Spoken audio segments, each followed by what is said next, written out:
Welcome, buckaroos. This is Awesome Video Game Memories, where we talk about awesome memories about video games. I'm Ryan, and the game we're going to talk about today, partners, is Red Dead Redemption 2. Yee-haw! Oh man, so Red Dead Redemption 2. I have been anticipating this game for over 5 years, and holy shit did it deliver. Because I was a huge fan of Red Dead Revolver back on the PS2 and the Xbox, and then I loved the original Red Dead Redemption on the Xbox 360, and so when they were doing a sequel to Red Dead Redemption, I was like, yee-haw, can't wait, boy! And we suffered a pretty excruciating wait for this entire thing throughout all of 2017 and then all of 2018. But then finally in the winter, we finally got Red Dead Redemption 2 and I got it for the Xbox. So Red Dead Redemption 2 is actually the prequel to Red Dead Redemption, and it takes place about 10 years before the original Red Dead Redemption. So you kind of know what's going to happen, but you kind of don't. And as they say, the journey is more important than the goal. So rather than John Marston from the first game, you actually take control of Arthur Morgan, who's one of the top ranking men in Dutch van der Linde's gang. Yes, Dutch van der Linde from the first game is back. And after a botched robbery, the van der Linde gang ends up in the mountains in the snow. Since you begin the game in the mountains, your list of objectives is a bit limited until you move on to the next chapter. And in this chapter, you do get introduced to the Dutch van der Linde gang, and you find out they have a rivalry with the O'Driscolls. And right at the start of the game, you actually have a shootout with the O'Driscolls, and you rescue this woman named Sadie Adler, who becomes one of your greatest allies throughout the game. And we're first introduced to John Marston once we rescue him from wolves in the snow. So after fighting the O'Driscolls in the snow, we actually have to rob a train that actually belongs to Leviticus Cornwall, who is a major antagonist in the game. We rob the train, and we move on to the next chapter, and finally, Red Dead Redemption 2 begins, partner. So chapter 2 begins on Horseshoe Overlook, which is definitely much nicer than the mountains, and this is actually where you get to add additions to your outposts like extra weapons, extra food, and you can also tame some wild horses out in the wild. So Dutch van der Linde says, hey, we gotta find some more gang members, so you ride into the town of Valentine. So once you go into the town of Valentine, Arthur Morgan can go into the bar and get pretty drunk. Hey, well, you be like doing that with this world, man. That's the loveliest thing I see on you, partner. Ooh, baby. And also, by the time you do reach Chapter 2, the game definitely becomes way more open world, and you get to do a lot of missions for people, you have a lot more objectives, you get to do a lot more activities too. And there's also a mission where you get to ride with your pal Hosea to fight a giant bear! Oh man, there's a giant bear! Gotta shoot it between the eyes, man! And just like the first game, you do actually get the red eye, where you get to mark opponents and shoot them with exact precision. Yeah, right. Don't turn a blind eye to an outlaw.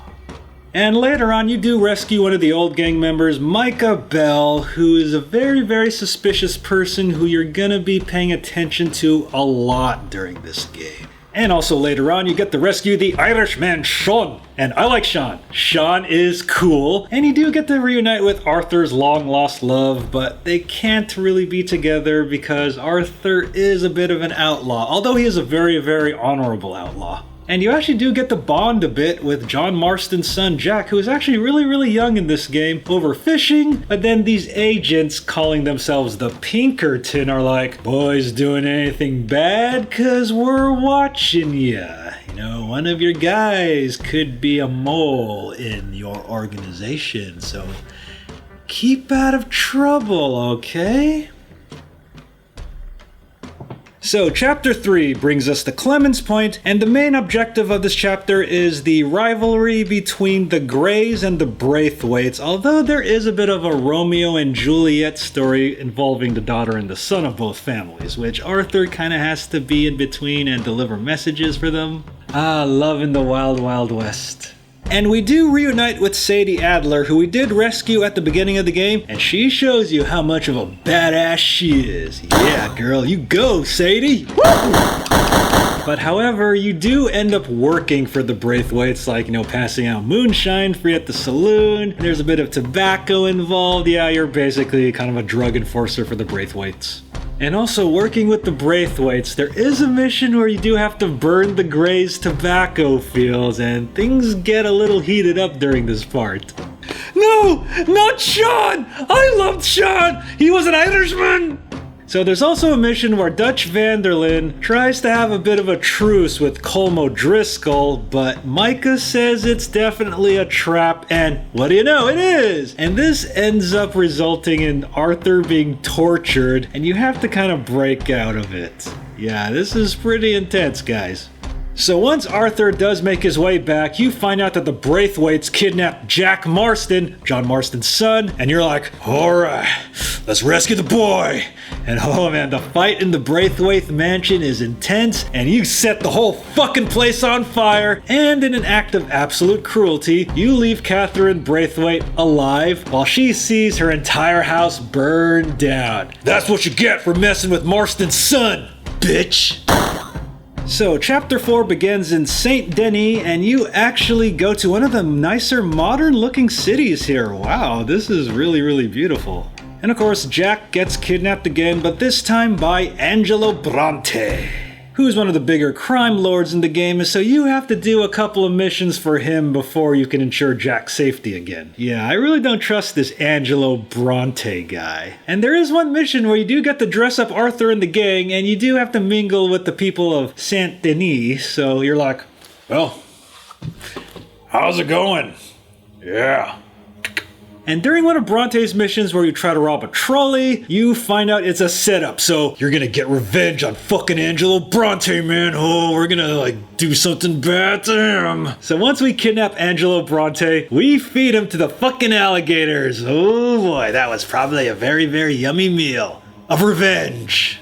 And Dutch Vanderlyn starts talking about, we need to get out of here, retire, and go to Tahiti. But however, if you have played the first Red Dead Redemption, you do know things don't go according to Vanderlyn's plans, which is kind of sad, but you still do kind of root for them, hoping they will get to Tahiti one day. Spoiler, they don't. So Dutch and the gang decide to rob a bank in Saint Denis to get some money, and holy shit, this is where shit hits the fan. Holy shit! Oh no! Not Hosea!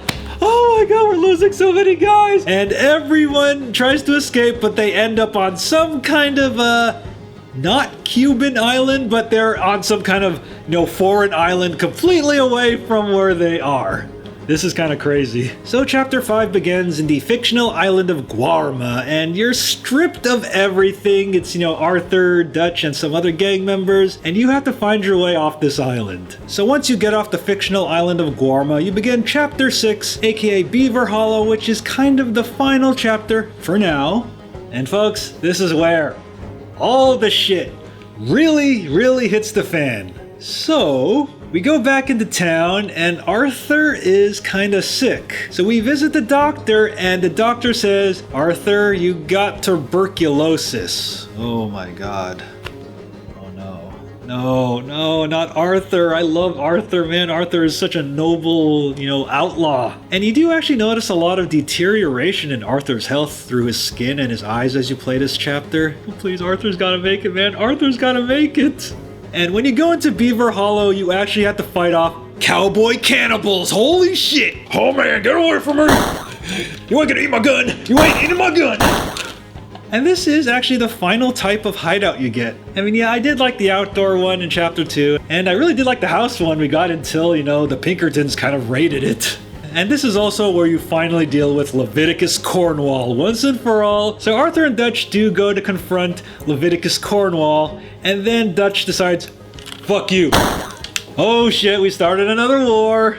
And then the gang eventually does have to fight the US Army with the Indians. Holy shit, you have to fight the army in this game. I'm not kidding. It's pretty intense. And now this is kind of where the gang begins to fall apart, because someone's been squealing to the Pinkertons, and holy shit, you killed her! She broke the rules, man. She broke the rules. She talked about Fight Club. And since Arthur is doubting Dutch's judgment, he tells John Marston, you better take your wife and your son, and you better get the hell out of here, man. You better get the hell out of here. But then after that, John Marston does get arrested, and you and Sadie have to rescue him from jail, on some island, kind of like Alcatraz. And then we find out who the real snitch was. Micah Bell, you traitor! So the supposed final battle begins with the Pinkertons versus the Dutch Vanderlyn gang. And depending on the actions you took as Arthur throughout the main game, Arthur could either, die as a hero or die as a scoundrel as he fights Micah Bell, but he loses. But if you choose the path of righteousness, Arthur doing good things rather than a lot of bad things, he sees the sunset one last time before he succumbs to his sickness. Arthur Morgan, you a good man, Arthur Morgan. You a good man. So with Arthur now gone to the saloon in the sky after he succumbed to his tuberculosis and fighting Micah Bell, we begin the epilogue, where we actually play as John Marston himself, trying to actually be a regular family man, but doesn't quite work out because, he's still got a little of that outlaw in him. Hey, I've been trying to clean your sheets, but, I just gotta shoot something. So John does have to do some menial tasks around this ranch in order to earn their trust and provide a good living for his family, but those old outlaw instincts keep kicking in, and when the ranch is in danger, John ain't hesitating to pull out the gun and draw out the trigger. Hey, get off my ranch, bitches! Yeah! John Marston, family man! So eventually John does leave the ranch, and he actually gets a lease to start his own ranch, the ranch that he had at the beginning of the first Red Dead Redemption. And this is hands down the best hideout you get in the game. Well, it's not exactly a hideout, it's a legit, beautiful ranch. And also with our pal Uncle staying behind to man the stables. Although I don't want to tell you what happens to Uncle in the original game. So once you've settled into John's ranch, you actually reunite with Sadie Adler, and she has whereabouts of Micah Bell, the traitor! So you do go back up in the mountains to have the final showdown with Micah Bell. And once you fucking off his ass, yeah bitch, that's what you get for fucking betraying us all those years ago. You see a bit of an elderly Dutch Vanderlyn, but he kind of does nothing and goes away because, we're gonna handle Dutch pretty much in the original game.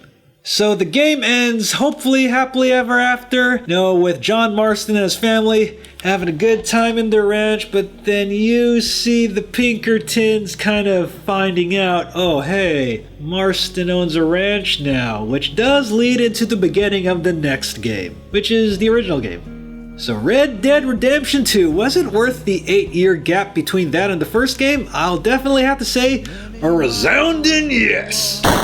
Not only is the game bigger, the graphics are better, there's a lot more to do, the game does actually hit on you quite emotionally. You do get pretty attached to the characters. Arthur Morgan is definitely an outlaw, but he is really, really a good man. He just wanted the best for the gang, but he just kind of got caught up in the middle of all this and kind of had to pay for it with his life.